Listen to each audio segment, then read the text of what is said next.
Stallone, when I interviewed him, he goes on about his life was in the 90% failure column. Yeah. You know, he's had a lot of shit, and all of them have, to get where they've got. And people see the glitz and glam, but they've fucking been through it wars. Oh, you can.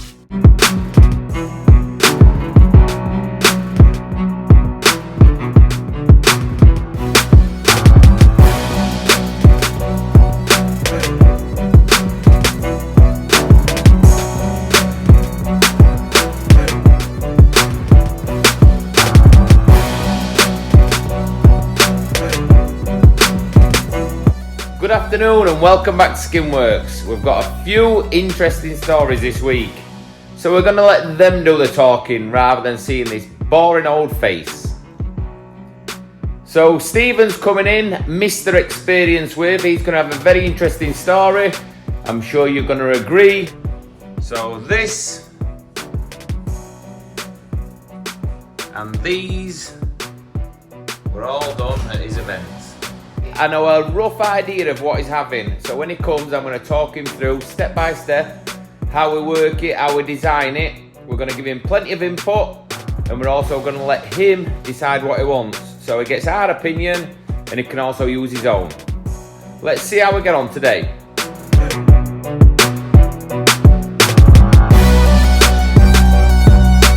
So for the ones like Stephen who's never had a tattoo, pretty scared to be honest, and probably nervous. So he hasn't got a clue what's going to happen when he comes in.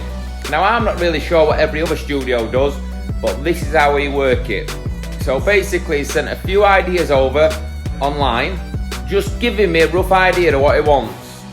He hasn't really mentioned anything about positioning and stuff, but when they sort of speak to us, we can advise them and have a bit of input where we think's best. Then, when he comes, we're going to get all the designs on the computer. I might give him 3 options of each one he's picked, so it opens his doors a little bit more. So we ask our customers to come around 20-30 minutes early for the appointment. It's mainly the first one that takes a bit of organising. So as I'm tattooing him today, I will be chatting to him, I'll be working out what he wants, what he's thinking a bit higher, and I'll get a picture in my mind. So as he comes next time, it's a lot more smoother, if you like. Also, for the ones who are a little bit scared, I like to start really steady, so I'll just do a couple of marks, explain what I'm doing, sort of settle your nerves a little bit. Then as we get into it, 20-30 minutes, I can just start cracking on.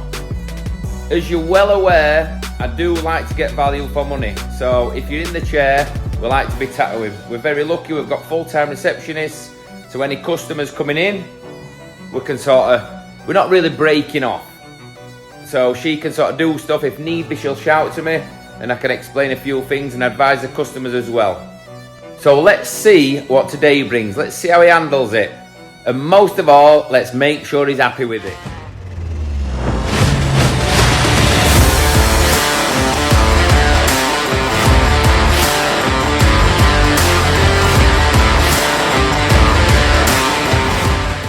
Right, so today we've got Stephen. I did mention he were coming.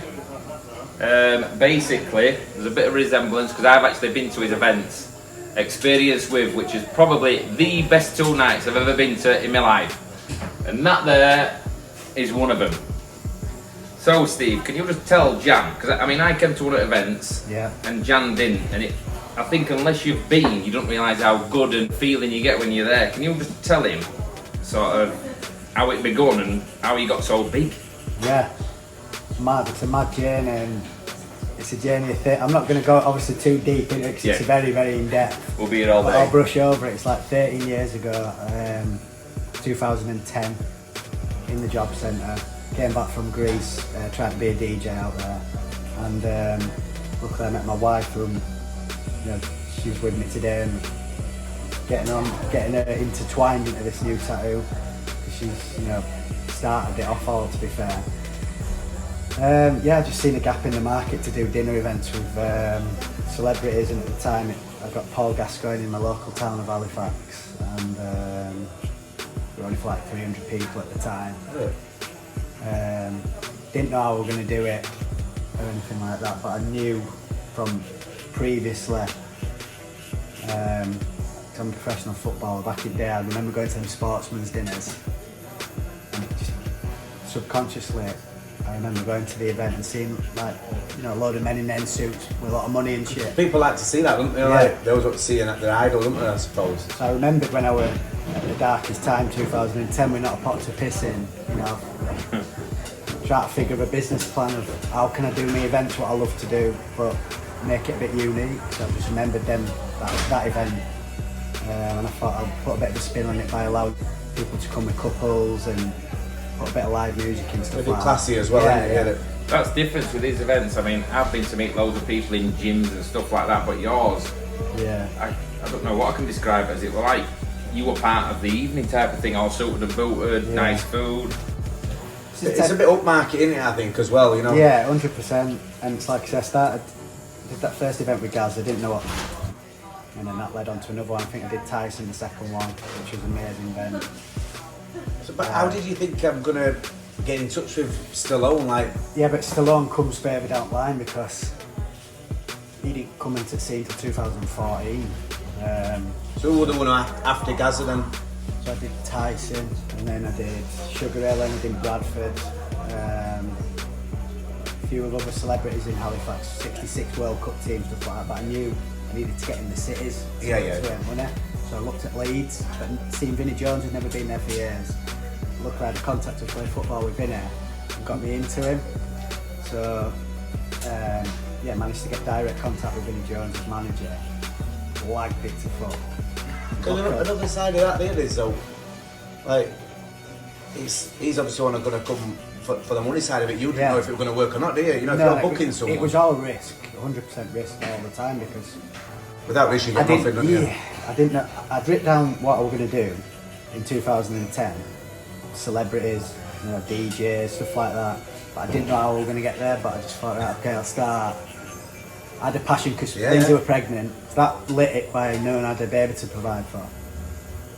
And then got Vin Jones in Leeds, so we've gone from 400 people a night to 1,000 people at Centenary Pavilion. So again, it's fucking up again, but didn't have the team I've got now. But I knew he'd sell because he'd never been to Leeds and he's a legend and stuff. So yeah, he ended up doing really well with that. And then I think after that I got Floyd Mayweather through an agent. The event didn't happen, but I booked him through an agent in the UK, and we got to like 6 weeks before, and it never materialised. So I thought, right, this is going to fucking flop. This, I need to find someone bigger than him. To counteract it. So that's when I looked at a Stallone beat at UK before, and I did some research online and found that someone had brought him to London before. So I messaged them, again blagged it, showed them pictures and stuff. Look, I've got a good videographer at Vinny and other events to make it look even better than it is. Yeah, they were really good events, but it helped by having them to say I want Stallone. But I think this guy that I booked him through put a lot of money on it to book him. That's how it happened, and then just got offered him with fucking 7 weeks to go, and I took it because he were over for Expendables 2. It's bad, isn't it, to think that you're doing like It's crazy, man. Gaza and then Stallone really, in front of you. this is sort of the beginning of the big stuff. This is the beginning, because that event I made a big loss on it and a lot of learning curves, and I did it in 7 weeks to plan it. I got really ill over it. It was horrific, the stress and pressure. Couldn't imagine the stress involved in organising. Didn't have the cash flow to put it on, so we're getting money from friends and family because they wanted the money up front and that. And then it was just, horrendous. But then it led on to getting Arnie in Leeds 2014, and then Pacino. So it all sort of snowballed from then, really. But a lot of failure, mate. A lot of mistakes. People don't see that side of it, do they? Like, and the amount of times I wanted to give up. But then in 2017 we got Arnie in Leeds and Birmingham, and that was time where he stood up in wrestling, gave me exclusive rights, and he was really happy with everything. And just from that moment, it's gone up. But it's been a lot. Isn't it mad to think that you stood talking to Arnie though? Is it like crazy? He just showed me a video on his phone there, not so long back. You were on a roof in Florida, just him and Sylvester Stallone doing an interview. Yeah, it's mad. You'd never picture your life like that, would you? No. Know? I don't think I could even speak. You know, it's like having a plan, right? I'm going to talk about this, and then when you're actually there, I bet it's. Yes, Arnie sat next to you, just having a conversation. Like, yeah, it's mad. It's mad, and just got to a point now where I've got a really good team. who knows my mind. That's what makes the difference now. So is it once a year you try and do something, or you do a couple of events a year? We've got maybe 4 or 5 a year. It's like this year we did Pacino in September, in April. We've got 50 Cent coming up in November. Which I'm going to, hopefully. Yeah. And then we're actually into America now. So we did Stallone in LA last December in Hollywood. First USA event. What's it like doing it over here? Because obviously you can organise it a bit easy, but when you're going somewhere else to do it, it must be a bit more we've got stress. a good core team that we fly out that links into the venue that's already there, so it's not as hard as what you'd think. And then we've got Pacino in Miami in December for the 40th anniversary of Scarface as well. So. And then you'll be planning for that year after that, won't you? I'm guessing. Constantly. Yeah, so we've just literally signed Mike Tyson for Ireland in March next year. Yeah. So it's always 6 months in advance. Yeah, you've always got. So who's been the easiest to work with out of all these? I mean, you've had Robert De Niro, Mel Gibson. Probably Mel Gibson. McGregor. Mel Gibson and De Niro were really good. McGregor were most testing. Who's your favourite out of them then? You know, like I'd probably say Mel Gibson because I actually interviewed him in Glasgow. 28 years since Braveheart. Yeah. Well, out of all of them, that's the one. Like, he was just amazing. He really looked after me on stage because I'd never interviewed before in public. And interview dropped out 2 days before, so I said, "Fuck it, I'll do it myself." Wrote all my questions down, got on stage, and he knew I was nervous, but he proper guided me through it, and we did an amazing interview. And he was just really good with fans, you know what I mean? Because we have photos after where fans meet him. Some of them are a bit stiff and every single fan we Mel, it looks them in the eye, how are you doing? And you can see the crying, like, where some of them, you can get pissed off and you just threw like a thing. But what we do now is we reduce the photos. They might be a little bit more expensive, but the customer gets that quality there then. Yeah.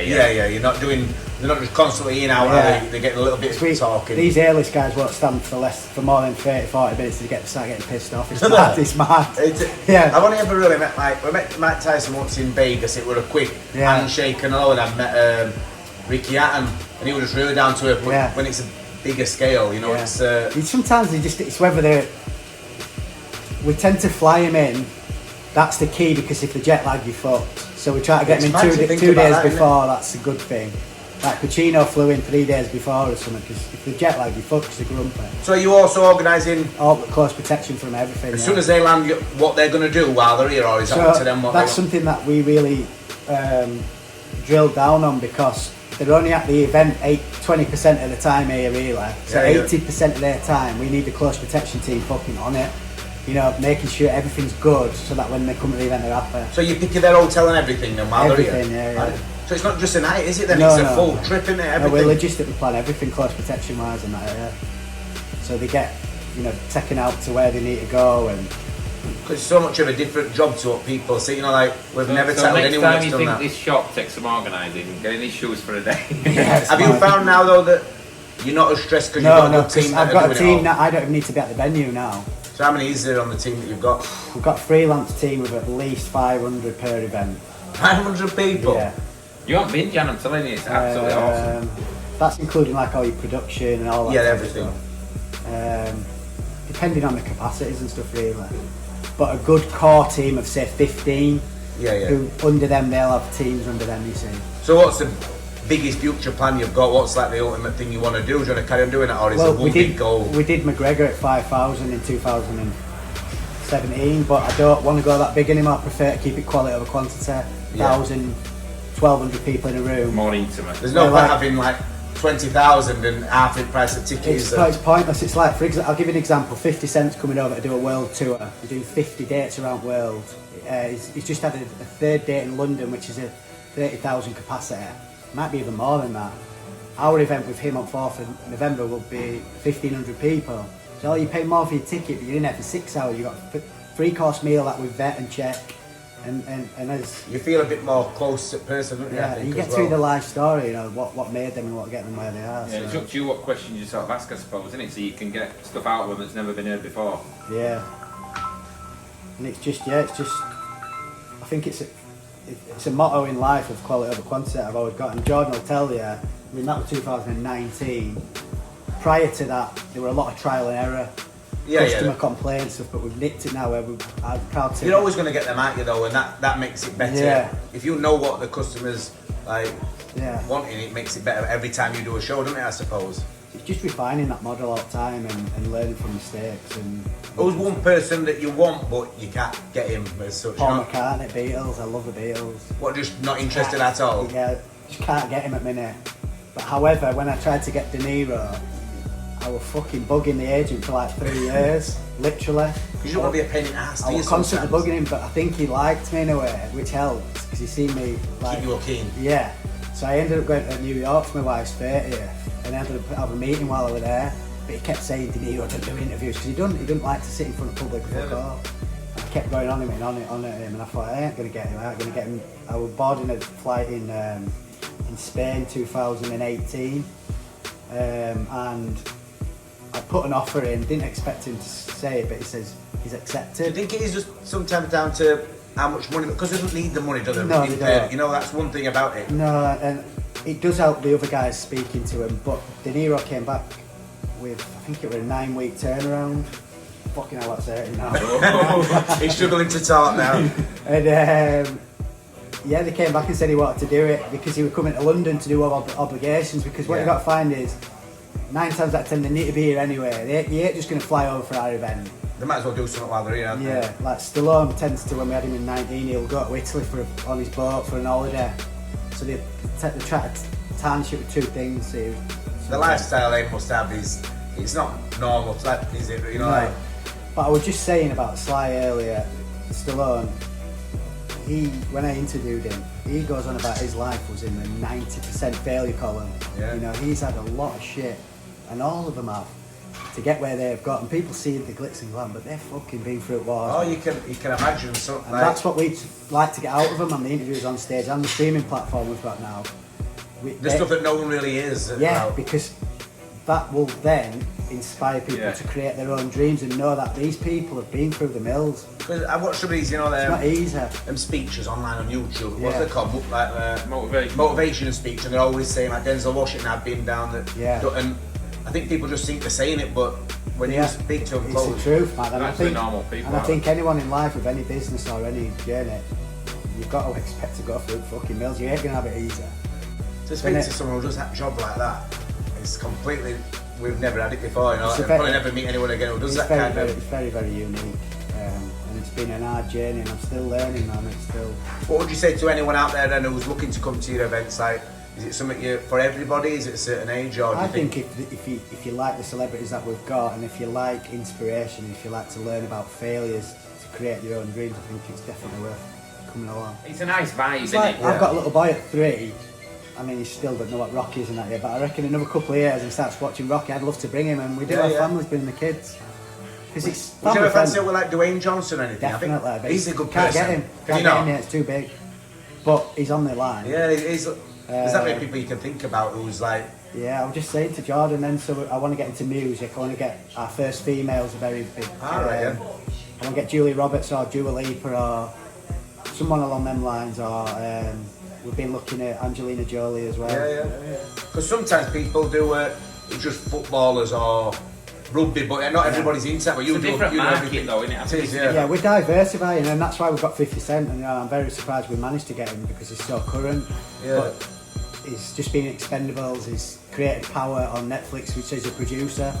You know, he's been shot 6 times, he's been bankrupt, but yet he gets back up and he's fucking today. His story's going to be unbelievable. And that's what that's what we want to bottle up for people to watch at the live events. Not only that experience, like Jordan will tell you, the full amount of entertainment. He's always going on to say that what best night he's ever had. He says the atmosphere and getting goosebumps when soundtrack comes on before they walk out. Honestly, hairs at the back of my neck that night. We planned that entrance to the second, and people don't see that, so the entrance is a big part for me. So that's like the montage, it gets approved, we put pyrotechnics in. We had a guy flown in from Norway to play the piano Rocky. You know the piano? Yeah.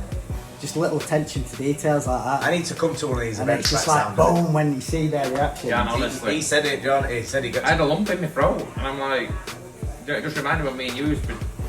So if someone wants to come, have they just got to go on your website? Just go on experiencewith.com, you'll see we've got a streaming platform now, so you can sign up $4.99 a month and see all the past events. meet and greets. You can get prior access to tickets, and see what's coming up. There's loads of stuff coming up. So you do all merchandise and stuff, don't you? You get some. At the events we do exclusive merchandise signed by the celebs. Can't get anywhere in the world. Each lot is very unique. It's like commissioned stuff in it, like one-off. Yeah. Well, we found that out, as I was just saying earlier. We took a friend that just won £1 million on a scratch card. That's crazy, that. And I think, well, at one point, he just says, on this next one, can you just bid him off for a drink? And I'm like, come on, mate. Anyway, I think he spent about 25 grand, but it's like money in bank, to be fair, because he's got half it still sat there. He's got Terminator's arm under his bed. The thing is, I was just saying to Jordan, because every one of our auction lots is often, we've got a picture of the video of the signing, that's number one, but number two, like the artist, like Glenn Folland's piece, what he's got, it'll be worth fucking 10, 20 grand in it. I follow Glenn on Instagram, he's so good in it. So Glenn came to me in 2014 when he had Evander Holyfield in Huddersfield, and he just came up to me with a canvas. Did he? He says, look, I learnt to paint in prison, I just want a chance to get into celebrities. And I just thought, fucking good on you, mate, like you've showed your initiative. But some people just say no, want the straight away. But... Yeah, and then we just spoke, and then I think he did a Vinnie Jones piece, and since then Glenn's part of what we do. We have him a stand at the events. He did, just bespoke pieces. He had a piece in auction for Pacino in the airport. It went for I think it was about 18 grand. One of his pieces. Is that how much they get? I always follow stuff he puts on. He did like a commando one as well. But I always see stuff he puts on. Because he's so talented. It's got the signature. And now we're getting our stuff framed at Harrods in London as well, so the frame's quality. But that's one thing I'm going to be doing, is Arnie and Slide together. I was going to say that earlier, that's exactly what I was going to say that. I'm working on it, but I think I'm going to do it in Vegas, so we'll do 5 nights or something like that in Vegas. I was thinking that earlier, to get two of them talking and them two having a conversation. It's on cards, it's just getting it, it's just logistic, the planning them, it's been very difficult to get over that. Things take time. They do, yeah. Developing all the time. So we'll see where you are in the next 10 year or 5 year. Yeah. Might be even doing speeches with King. So if anyone wants a real experience, I advise that you go on Experience With on Facebook and just check out some of the stuff they do. Yeah, and if you need a tattoo, make sure you come here, because this guy's the best in the game. We didn't pay him to say that. Yeah, fucking hell. I've wanted a tattoo for so long, and I said to my wife, I ain't coming anywhere unless it's done by Jordan and you guys, because some at work on page. And now you're here. Well, I'm going to come and see one of your shows and see if you're best in game. I've heard you are, so... Come whenever you want, mate. I'll sort you out. Thank you. So, thanks for watching, everyone. That's on board now. We'll cut that bit off here, so... Right.